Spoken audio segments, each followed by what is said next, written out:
Avant toute chose, il y a 8 jours, après un peu plus de 2 mois et demi de confinement, avec Thérèse, qui a accompagné Léon pendant de nombreuses années, j'ai pu aller le voir à l'EHPAD. Je m'y rendais avec joie. J'ai trouvé quelqu'un en grande souffrance morale. Pas de visite depuis le début du confinement. Des communications téléphoniques inaudibles pour lui à cause de sa surdité. Pas de visage connu, pas de sourire en face de lui. En grande souffrance physique, le mal se marquait sur son visage. J'ai mal. Mes amis, combien sont-ils, ceux et celles qui ont connu cela? Dans notre société actuelle, qu'est-ce que l'homme? Rassemblé autour de Léon, soustrait à notre vue, bien sûr, à cause de son grand âge, mais aussi parce que, après cette longue traversée de désert, il a, comme en quelque sorte, lâché prise. Je voudrais, après ces mois d'épreuves sanitaires, que nous nous souvenions, que nous confions au Seigneur ceux et celles qui sont morts dans la solitude, que nous confions au Seigneur la peine, la souffrance de leur famille, sans oublier le personnel soignant des EHPAD à qui on a imposé beaucoup de travail.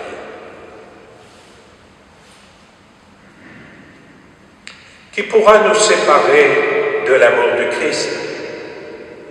La détresse, l'angoisse, le dénuement, ni la mort, ni la vie, rien ne pourra nous séparer de l'amour de Dieu qui est en Jésus-Christ. Les mots de l'apôtre, adressés aux chrétiens de Rome, sont devenus les mots de Léon, notre frère, religieux, capucin, prêtre ouvrier. De la maison de retraite à la source, où il se trouve pour les dernières étapes de sa vie, il écrit en 2012 dans son testament spirituel: « Je vais bientôt mourir. Je sens l'approche silencieuse de la mort. Je voudrais bien l'accueillir dans la paix et la sérénité. J'essaye de vivre cette étape comme un noviciat, comme la dernière aventure de ma vie, dont le dynamisme intérieur et amoureux de mes finitudes de toutes sortes. Chemin difficile d'une nouvelle jeunesse, d'un renouveau spirituel. » On entend bien, il me semble, Léon, souvenez-vous, clamer le 17 octobre dernier, en prélude à la fête de ses 100 ans: « Je voudrais vous dire, le cimetière n'est pas l'avenir de l'homme. » Dans son testament, il poursuit: « J'offre dès maintenant, dans ma liberté actuelle, toute cette zone de dépendance et d'impuissance qui m'attendent bientôt. Je voudrais offrir cette zone comme un bouquet de fleurs d'amour au Dieu très bon, Père, Fils, Esprit, et à Marie, ma mère, ma reine et ma souveraine. » En 1937, lors d'un passage à l'abbaye de la Meilleray, à l'époque en Loire-Inférieure, Loire-Atlantique, j'ai plus digne. Devant la statue de la Vierge Marie, avec toute la générosité, l'enthousiasme de sa jeunesse, il a à peine 18 ans, dans le secret de son cœur. Je vous donne ma vie, me voici. Il entrait alors dans l'ordre des frères mineurs capucins et comme on nous l'a rappelé dans l'introduction de notre célébration, il prenait le nom de Rogatien, Donatien, les enfants nantais.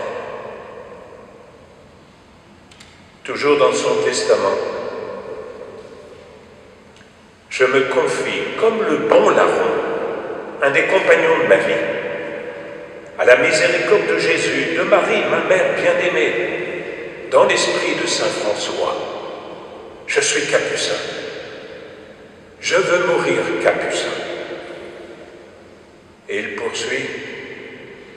Je meurs dans la foi à l'Église catholique, apostolique et romaine. Comme Jacob s'est battu avec l'ange de Dieu, l'Église et moi, on s'est bagarré durement. Mais je le répète, l'Église est toujours restée ma mère. Elle m'a donné l'eau du baptême, le pain et le vin de l'Eucharistie, le pardon, la fraternité. Léon avait 100 ans et 6 mois. À travers ce qu'il nous livre, on voit apparaître comme en filigrane un autre visage. On croit entendre une autre voix, celle du Père Pinault. Pour nous, chrétiens de Touraine, vénérable, homme de feu, homme de Dieu, et qui disait lui aussi, j'aime l'Église. L'Église, il faut la contempler dans le cœur de Dieu. Rien ne pouvant me séparer d'elle, ni les événements, ni les scandales, ni ma pauvreté, ni mon péché, rien ne pouvant jamais me séparer de celui qu'elle continue parmi nous, Jésus-Christ.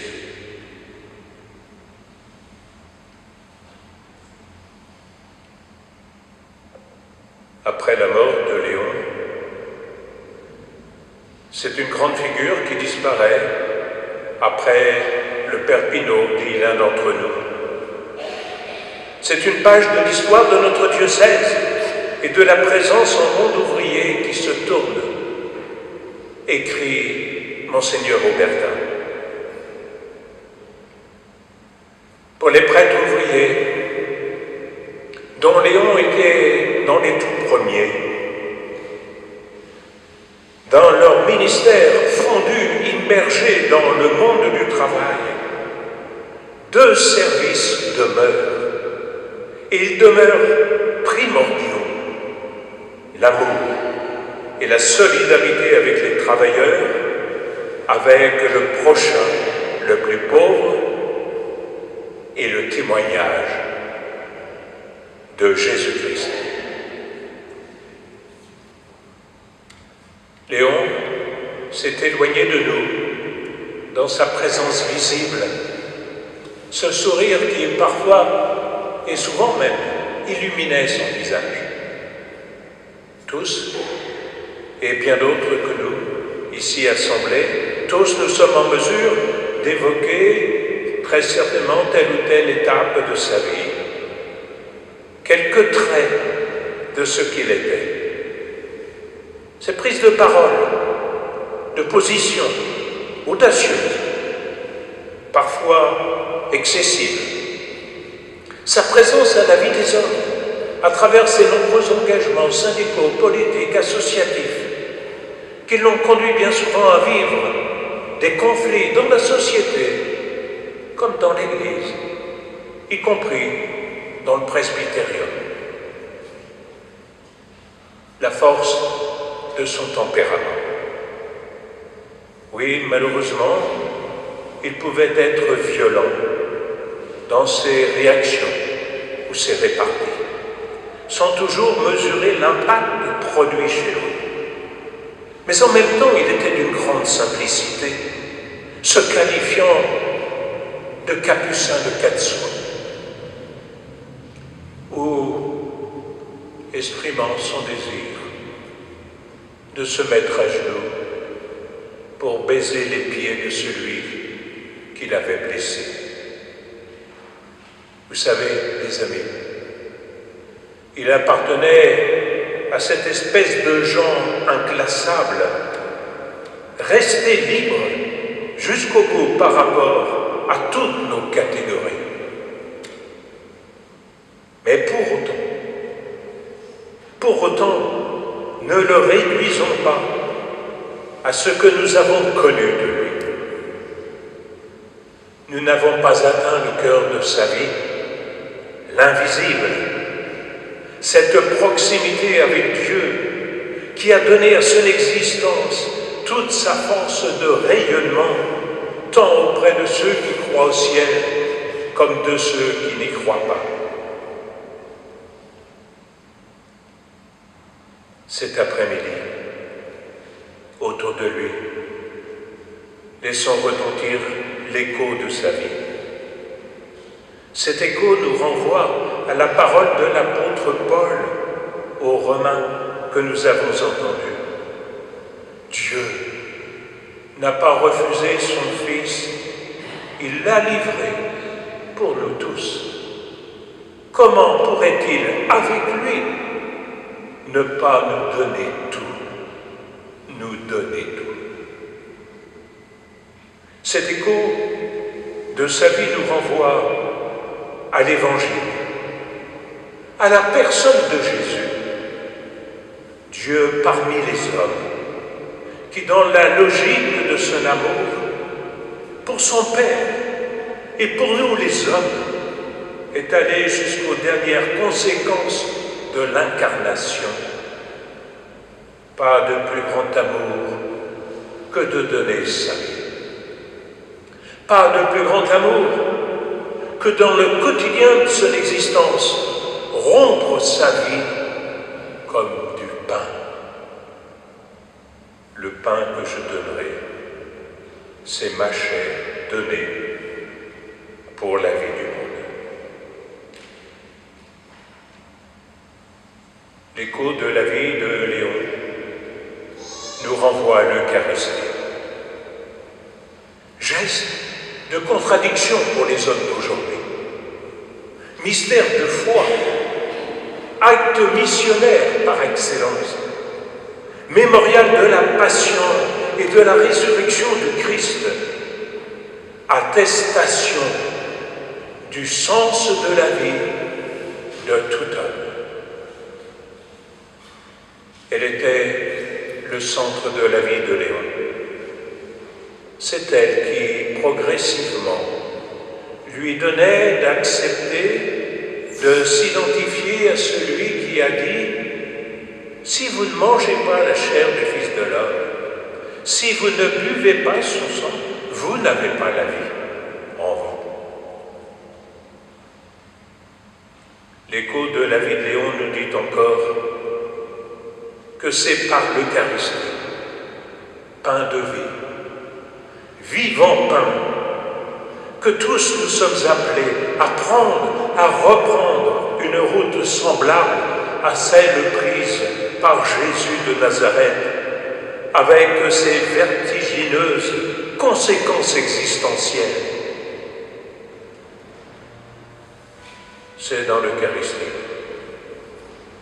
que Léon a uni l'offrande de sa vie, le « je te donne ma vie » de ses 18 ans, à celle de Jésus, pour la gloire de Dieu, le service de l'Église et et du monde. Et c'est par elle qu'il entre en ce moment dans la plénitude de la joie de Dieu. Entrons à notre tour dans cette Eucharistie pour notre frère Léon, pour ce qu'il a reçu, pour ce qu'il a donné. Entrons dans cette Eucharistie pour nous-mêmes, peut-être plus particulièrement pour l'Église entourée, afin que la grâce d'un moment comme celui-ci soit pour nous tous source de renouvellement.